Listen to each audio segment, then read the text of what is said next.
వేసుకోవద్దండి. ఎందుకంటే సనాతన ధర్మం పాటించడం అంటే మంత్రాలు తంత్రాలు హోమాలు చేసి ఊగిపోవడాలు కాదు. తెలుసుకోండి, ఇక్కడ సదాచార పాలన చేస్తే పలికే భగవన్నామం కూడా మంత్రం అవుతుంది, వాళ్ళ పెద్ద కర్తువులు చేయకపోయినా. ఇది తెలుసుకోవాలి. అందుకే భూత పిశాచాల్ని ఆహ్వానించే వేషభూషలు వదిలేయమని చెప్పడం దీని యొక్క అర్థం. అయితే మనం జాగ్రత్తగా ఉన్నా ఆ వేషాలు వేసుకునే వాళ్ళు కనబడుతుంటారు.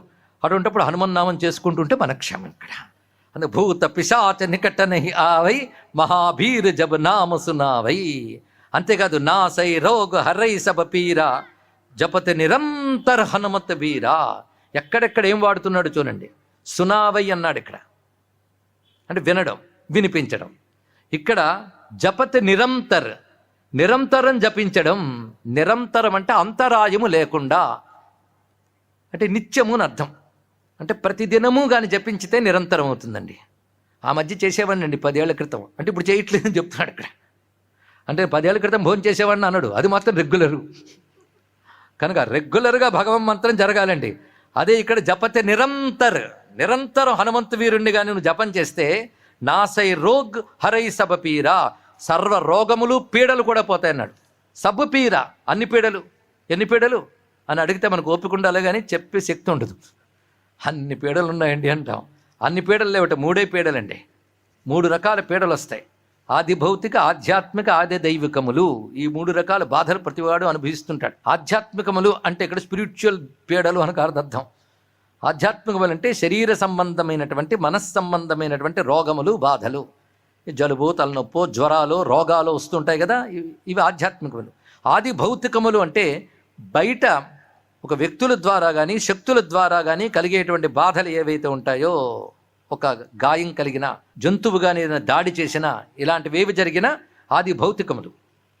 ఇక ఆది దైవికములు అంటే ఉప్పెనులు, తుఫానులు, ఇలాంటివంటి ఉపద్రవాల వల్ల వచ్చే బాధలు ఆది దైవికములు అని చెప్పబడతాయి. ఈ 3 రకాలు పీడలు లేకపోతే శాంతిగా ఉంటాం. అందుకే ఓం శాంతి శాంతి శాంతి అని 3 మార్లు చెప్పడం ఏంటంటే ఆది భౌతిక, ఆధ్యాత్మిక, ఆది దైవికములు ఏంటంటే తాపములు లేకుండా ఉండడం. దీన్నే తాపత్రయం అని కూడా వాడుతుంటాం. 3 రకాల తాపాలు. ఒక్కసారి ఊహించుకుంటే 3 లేకపోతే ఎంత బాగుంటుందండి. కానీ బాధ ఏమిటంటే 3 ఉండి తీరుతాయి. దాని నుంచి బయటపడాలి అంటే భగవద్ ఆరాధన ప్రధానమైనటువంటిది. హనుమత్ సాధనల్లో ఇలాంటి పీడల నుంచి బయటపడడానికి అనేక రకాల మంత్రాలు ఉన్నాయండి. 1 కాదు, 2 కాదు, బహుమంత్రాలు ఉన్నాయి. చిత్రం ఏంటంటే పెద్ద పెద్ద నియమాలతో, కఠోరమైన అంగన్యాస, కరన్యాస, బీజాక్షరాదులతో చేయవలసిన అవసరం లేకుండా బయటపెట్టే సాధనలు కొన్ని ఉన్నాయి. అవి కూడా చేయకుండా బ్రతికే వాళ్ళు ఉన్నారంటే బాగుపడే యోగములు వాళ్ళకి లేవు అని అర్థం. ఇక్కడ అలా తేలికపాటి సాధనలు ఉన్నాయండి.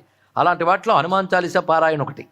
మరికొన్ని ప్రక్రియలు ఉన్నాయి. ఇంతమందిలో ఏ ఒక్కరైనా చెయ్యకపోతారా అనే ఆశతో కొన్ని ప్రక్రియలు చెప్తున్నాం. ఒక ప్రక్రియ ఉందిట. ఆ ప్రక్రియ ఏంటంటే ఒక పీట పైన కానీ, ఒక రాగి పళ్ళెంలో కానీ బియ్యపిండితో, పసుపుతో, కుంకుమతో, సింధూరంతో, దేనితోనైనా అష్టదళ పద్మాన్ని లేఖనం చేసి ఒక్కొక్క దళంలో ఒక్కొక్క నామం చొప్పున 8 నామాలు రాయమన్నారు. ఆ 8 నామాలు శ్రవణం చేసినా బాగుంటుంది కనుక వినిపిస్తున్నాం. రామభక్త మహాతేజ, కపిరాజో మహాబల, ద్రోణాద్రిహారక, మేరుపీఠకార్చనకారక, దక్షిణాశా భాస్కర, సర్వవిఘ్న వినాశక. ఈ నామములు రాసి మధ్యలో హనుమత్స్వామిని పెట్టి ఆరాధన చేయమన్నారు ఇక్కడ. అప్పుడు చెప్పవలసిన ధ్యాన శ్లోకం కూడా ఉద్యత్ కోట్యర్క సంకాశం జగత్ ప్రక్షోభకారకం శ్రీరామాంఘ్రి ధ్యాననిష్టం సుగ్రీవ ప్రముఖార్చితం విత్రాసయంతం నాదేనా రాక్షసాన్ మారుతిం భజే.